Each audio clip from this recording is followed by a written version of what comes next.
ಹೆಸರು? ನವೀನ್. ಎಲ್ಲಿಂದ ಬಂದದು? ನಾನು ಗರ್ಲಕಟ್ಟೆ. ಏನು ಪ್ರಾಬ್ಲಮ್? 8 ವರ್ಷದಿಂದ 8 ಸರಿ ಆಪರೇಷನ್ ಆಯ್ತು. ಸ್ಟೋನ್ 8 ಸರಿ ಆಪರೇಷನ್ ಆಯ್ತು. ತೂತು ಮಾಡಿ ಎಲ್ಲ ತೆಗೆದು ಇಲ್ಲಿ ಪುನಃ ನೋವು ತುಂಬ. ಕಿಡ್ನಿ ಸ್ಟೋನ್, ಮಲಗಲಿಕ್ಕೆ ಆಗೋದಿಲ್ಲ ಒಂದು ಸೈಡ್. ಮತ್ತು ಡಿಸ್ಕ್ ಬೇನೆ, ಸೊಂಟ ನೋವು. ಈಗ ಸೊಂಟ ನೋವು ತುಂಬಾ ನೋವು ಉಂಟು. ಮತ್ತು ನರದ ಪ್ರಾಬ್ಲಮ್ ಉಂಟು, ಡಾಕ್ಟರ್ ಹೇಳಿದರು. ಮತ್ತು BP ಶುಗರ್ ಉಂಟು, ಐ ಉಂಟು, ಶುಗರ್. ಮತ್ತು ಈಗ ಪ್ರೇಯರ್ ಮಾಡು. ಯೇಸು ಕೂಡ ತಂದೆ ದೇವರೇ, ಯೇಸುವಿನ ನಾಮದಲ್ಲಿ ಪವಿತ್ರಾತ್ಮನ ಸಾಧನೆ ಕರ್ತನೆ ಪಾದಕ್ಕೆ ಬಂದಿದ್ದೇನೆ. ನಾವೇನೆಂಬ ಅಣ್ಣನವರಿಗೆ ಸ್ತೋತ್ರಪ್ಪ. 8 ಸಲ ಆ ಕಿಡ್ನಿ ಸ್ಟೋನ್ ಆಪರೇಷನ್ ಆದರೂ ಅವರಿಗೆ ಆ ಕಲ್ಲು ಹೋಗಲಿಲ್ಲ, ನೋವು ಕೂಡ ಹೋಗಲಿಲ್ಲ ಅಂತ ಒಂದು ಸಮಸ್ಯೆಯಿಂದ ಅವರು ಬಂದಿದ್ದಾರೆ. ನೀನು ಗುಣಪಡಿಸುವಂಥ ದೇವರು.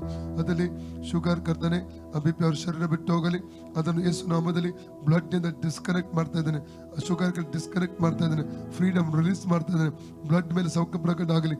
ಮಾತ್ರ ಬಲ್ಲದೆ ಈ ಸ್ಥಳದಲ್ಲಿರುವಂಥ ಆ ನೋವಿಗೆ ಅಪ್ಪಣೆ ಕೊಡ್ತಾ ಇದ್ದೇನೆ. ಬಿಟ್ಟೋಗಂದ ಅಪ್ಪಣೆ ಕೊಡ್ತಾ ಇದ್ದೇನೆ.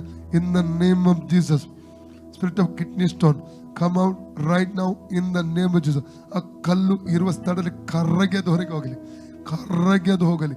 ಆ ಕಿಡ್ನಿ ಸ್ಟೋನ್ ಕಲ್ಲು ಅದು ಕರ್ರಗೆ ಹೋಗಲಿ. ಅದರ ಹಿಂದಿರುವಂಥ ಸ್ಪಿರಿಟ್ ಅನ್ನು ಯೇಸು ನಾಮದಲ್ಲಿ ಡಿಸ್ಕನೆಕ್ಟ್ ಮಾಡಿ ಅದರ ಮೇಲೆ ಅಗ್ನಿ ಸುರಿಸ್ತಾ ಇದ್ದೇನೆ. ಅದರ ಮೇಲೆ ಪರಿಶುದ್ಧ ಅಗ್ನಿ ಸುರಿಸ್ತಾ ಇದ್ದೇನೆ. ಇವರು ಫ್ರೀ ಆಗಲಿ, ಈಗಲೇ ಫ್ರೀ ಆಗಲಿ, ಈಗಲೇ ಸೌಖ್ಯವಾಗಲಿ. ಸೊಂಟದ ಮೇಲೆ ಜೀವ ಮತ್ತು ಸೌಖ್ಯ ಮಾತನಾಡಿ ರಿಲೀಸ್ ಮಾಡ್ತಾ ಇದ್ದೇನೆ. Free in the name of Jesus. ಯೇಸುನ ಬಾಸುಂಡೆಗಳ ಮೂಲಕ ನವೀನಣ್ಣವರು ಗುಣವಾಯಿತು. ಯೇಸುನ ಬಾಸುಂಡೆಗಳ ಮೂಲಕ ನವೀನಣ್ಣವರು ಗುಣವಾಯಿತು. ಯೇಸುನ ಬಾಸುಂಡೆಗಳ ಮೂಲಕ ನವೀನಣ್ಣವರು ಗುಣವಾಯಿತು. Free in the name of Jesus. ಈಗ ನೋಡಿ, ನೋವು ಉಂಟಾ? ಇಲ್ಲ. ಅವನು ಪೋಂಡ ಇದ್ದದೆ. ಯೇಸುವೆ ನಿನಗೆ ಸ್ತೋತ್ರ. ನನಗೆ ಸೌಖ್ಯ ಕೊಟ್ಟದಕ್ಕಾಗಿ ಸ್ತೋತ್ರ. 8 ವರ್ಷ ಹೊಂದಿದ್ದೇನೆ. 2 ವರ್ಷ 8 ಆಪರೇಷನ್ ಆಗಿದೆ ಅವರಿಗೆ. ಕಿಡ್ನಿ ಸ್ಟೋನ್ ಟ್ರೀಟ್ಮೆಂಟ್ ಅಲ್ಲಿ ಇದ್ರು, ಯಾವ್ದು ಕೂಡ ಗುಣ ಆಗಲಿಲ್ಲ.